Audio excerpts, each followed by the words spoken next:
A lot of reactors have been designed and a lot of reactors have not been built. Shielding is an essential part of a reactor. When you're producing this much energy and this much radiation, you need a boundary. No one's really needed to make this much radiation shielding in the past.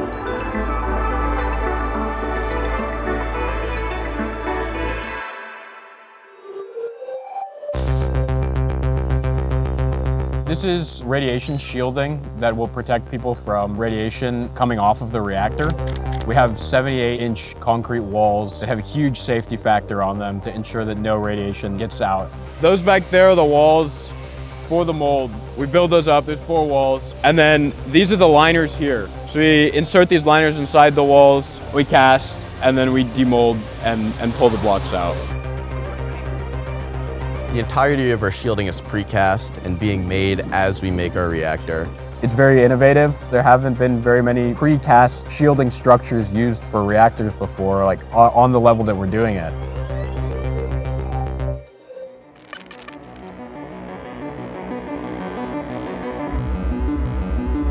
With other nuclear reactors, they make this big reactor and they're able to just pour this big monolithic concrete structure around it. In order to keep up with our schedule, we had to come up with something that was faster than the traditional mold pour. That's why we decided on precast blocks.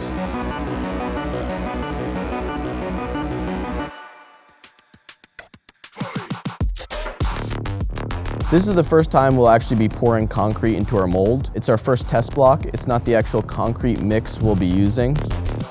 Our final mix, we've done 1 million tests on every single ingredient that goes into it. We know every single element to the parts per million level to know exactly how good it's going to be at radiation shielding and exactly how activated it's going to get.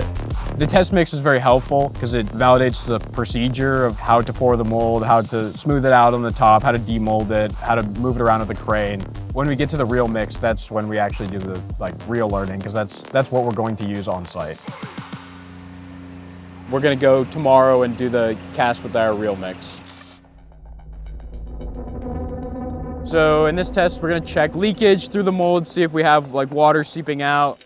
We're going to test how well the mold seals and how well we can demold it and how well the tolerancing of the block is when it comes out of the mold. When you split atoms, you're going to have neutron radiation. After you turn the reactor off, you're not going to have any neutron radiation, but you have all this radiation from decay of the elements inside the reactor. And so that'll continue to give off gamma radiation. That's what the concrete structure is doing here.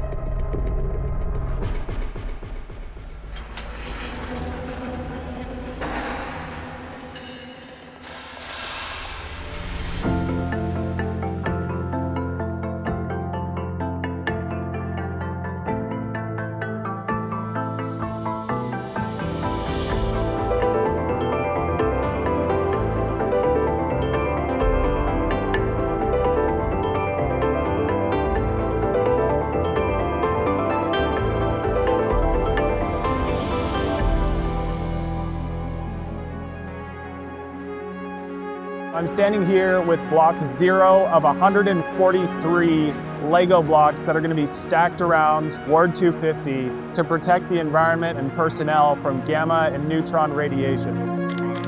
Overall, a huge success. We've got a few little tweaks that we're going to make to improve the final product. A couple little imperfections here that they're going to improve on. This doesn't impact radiological safety at all. We factored for this, but just to cover our bases, we have higher density aggregate coming later today for our first real shielding structure block. To put some perspective, this block weighs about 16,000 pounds. Our actual shielding structure will weigh about 23,000 pounds per block.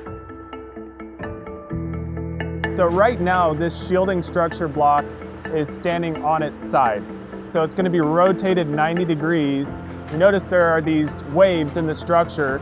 The reason for that is as we stack these, gamma radiation and neutrons like to travel in a straight line. In fact, they only travel in a straight line. So as we stack these blocks, the next block fits into this structure with a 4 millimeter tolerance and prevents any gamma or neutrons from having a straight free path to the outside world.